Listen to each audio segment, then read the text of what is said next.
et de tout mettre en œuvre pour afficher un maximum d'optimisme, de dynamisme et poursuivre nos actions tournées vers l'avenir. En premier lieu, je tiens donc à remercier à nouveau mes adjoints pour la présentation de leurs principales missions et compétences. Il m'a semblé important que chacun ait bien en mémoire la charge de travail annuelle, souvent réalisée dans l'ombre, qui incombe à chaque adjoint avec les responsabilités que cela représente. De même, vous l'aurez constaté, il y a nécessité, au-delà des frontières communales, d'être présent et de participer activement au sein de nombreuses instances communautaires, syndicales, départementales ou autres. Je voudrais aussi m'associer aux propos de mes adjoints en m'adressant à l'ensemble des agents communaux pour les remercier. Je suis conscient des efforts que vous déployez pour la bonne marche de notre commune et de l'aide précieuse que vous apportez à l'équipe des élus dans l'accomplissement de leur mission. L'équipe municipale sait qu'elle peut compter en permanence sur votre implication. Au-delà des sujets présentés par mes adjoints, il y a 5 points que je tiens à évoquer. Tout d'abord, rappelez que 2012 sera une année active et riche en animation au sein de notre commune. Jacques l'a rappelé, donc tout a commencé ce matin avec les épreuves du championnat départemental de cross qui se déroule actuellement sur l'aire de loisirs, avec la présence de plus de 1000 participants, je crois qu'ils sont même 1200, sachant que ces épreuves servent de qualification pour les championnats régionaux à venir. Viendront ensuite les grandes manifestations habituelles, le rallye organisé au profit de la Ligue pour la recherche contre le cancer, le rallye automobile des Coteaux du Léon, le gala de gymnastique. Et au mois de septembre, Beaulieu-sur-Léon aura le plaisir, comme en 2001, d'accueillir à nouveau l'Assemblée générale des Beaulieu de France et de tout pays. Cette rencontre annuelle de plus de 200 personnes qui ont tissé entre elles des liens amicaux va générer une animation forte durant plus de 48 heures. Je tiens à cet effet à remercier l'équipe de bénévoles qui, en coordination avec l'Office du tourisme et le président Antoine Berthelot, travaille depuis de nombreuses semaines pour mener à bien la réussite de cette manifestation. La seule ombre au tableau de l'année 2012 restera pour moi l'absence de la foire à l'omelette. Je sais que sous l'impulsion de Gaby Bertrand, l'équipe du comité des fêtes étudie sérieusement une fête communale, nouvelle version. Je forme le vœu pour que cette dernière puisse voir le jour au plus vite. Ces réflexions me conduisent à remercier les présidentes et présidents d'associations communales, ainsi que leurs animateurs et leurs membres. Il n'est pas besoin de rappeler que vos associations sont des acteurs majeurs et indispensables de la vie communale.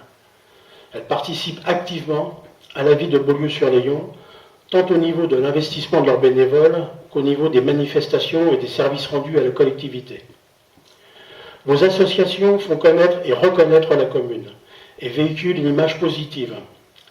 Ça a été souligné, je rappellerai pour mémoire, le superbe parcours de l'équipe masculine de basket au Challenge de Anjou, ou encore les excellents résultats de nos jeunes gymnastes. Mesdames et messieurs les présidents, poursuivez vos actions car vous jouez un rôle essentiel dans les domaines éducatifs, culturels, sportifs et économiques de la vie sociale. Pour terminer cette rubrique, je voudrais aussi à nouveau remercier les sapeurs-pompiers volontaires de Beaulieu-sur-Léon. Leur rappeler que le conseil municipal, au-delà de la départementalisation, reste à leur écoute et attentif à leurs éventuelles préoccupations. Parmi celles-ci, la présence des hommes en nombre nécessaire pour les interventions en pleine journée. Je confirme qu'à terme, seul le rapprochement avec nos voisins de Saint-Lambert-du-Lattay conduira à éliminer ces inquiétudes et permettra au centre du Pont-Barré de prendre toute sa signification. Troisième point que je souhaite évoquer, celui du SCOT. SCOT, ce qui veut dire schéma de cohérence territoriale. Sujet que j'avais déjà survolé ici même il y a un an. Élaborer un SCOT, c'est décider d'organiser son territoire de façon harmonieuse, autour de thèmes aussi différents que l'environnement, l'habitat, la mobilité, la vie économique, dans une perspective de 10 à 15 ans. Le développement durable vise désormais à orchestrer de manière harmonieuse et pertinente la croissance économique, la cohésion sociale et la protection de l'environnement. Le but est de satisfaire les besoins des populations actuelles sans compromettre ceux des populations futures. De façon plus concrète, un élément primordial à gérer au travers du SCOT, c'est celui de la consommation foncière. En 10 ans, en France, le développement de l'habitat a eu pour conséquence une consommation foncière équivalente à un département. C'est-à-dire c'est un département français qui a disparu du fait des constructions. Donc ce sont autant de surfaces agricoles ou viticoles qui ont donc disparu.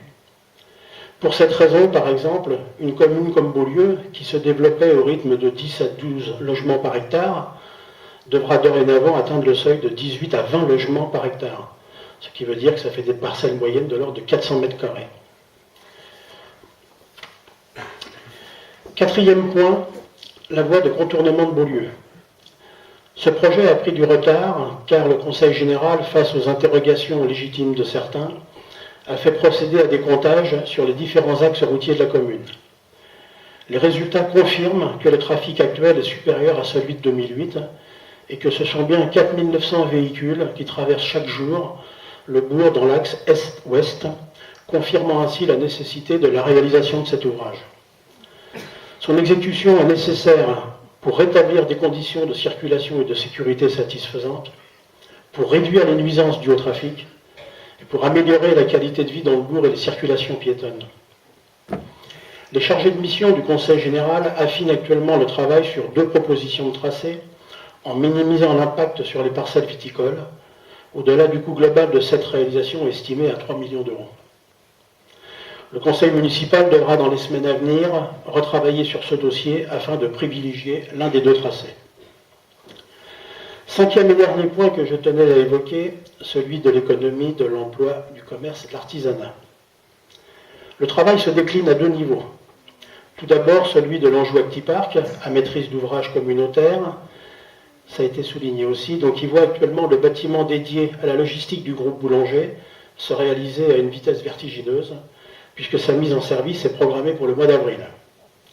Le recrutement d'une centaine de salariés assuré par le logisticien Norbert d'Entresangles débutera très prochainement. Je crois que c'est demain matin, ici même dans cette salle. Même si la commune de Beaulieu a le privilège d'avoir un taux de chômage très faible, je souhaite que certains puissent débuter l'année 2012 sous de bons auspices par la concrétisation d'un emploi sur cette zone. Le second niveau auquel nous travaillons est celui de la zone artisanale communale. Il est vrai que le départ des entreprises Forget et Decra de cette zone nous a quelque peu souciés. Toutefois, nous effectuons actuellement les démarches nécessaires qui pourraient permettre à des artisans et entreprises ou prestataires locaux de pouvoir s'implanter sur cette zone, car au-delà de la réforme de la taxe professionnelle, la création, l'implantation et le développement d'entreprises artisanales et de commerce restent pour nous un sujet prioritaire. Et tel que nous l'avions évoqué récemment avec notre président de communauté de communes, ce ne sont pas les collectivités locales qui créent des emplois, mais elles peuvent et doivent le permettre. Je conclurai en vous souhaitant à nouveau à toutes et à tous une excellente année 2012, que celle-ci réponde à vos attentes et soit propice à l'accomplissement de vos désirs. Et je me permettrai de rappeler la devise qui est mienne: il faut toujours être sérieux, mais ne jamais se prendre au sérieux, en n'ayant qu'un seul objectif permanent, l'intérêt général. Je vous remercie de votre attention.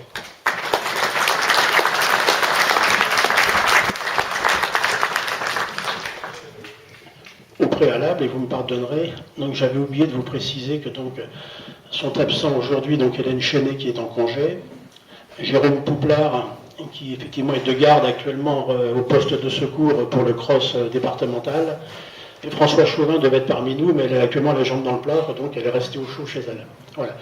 Je vous remercie, donc je vous invite à vous lever, à faire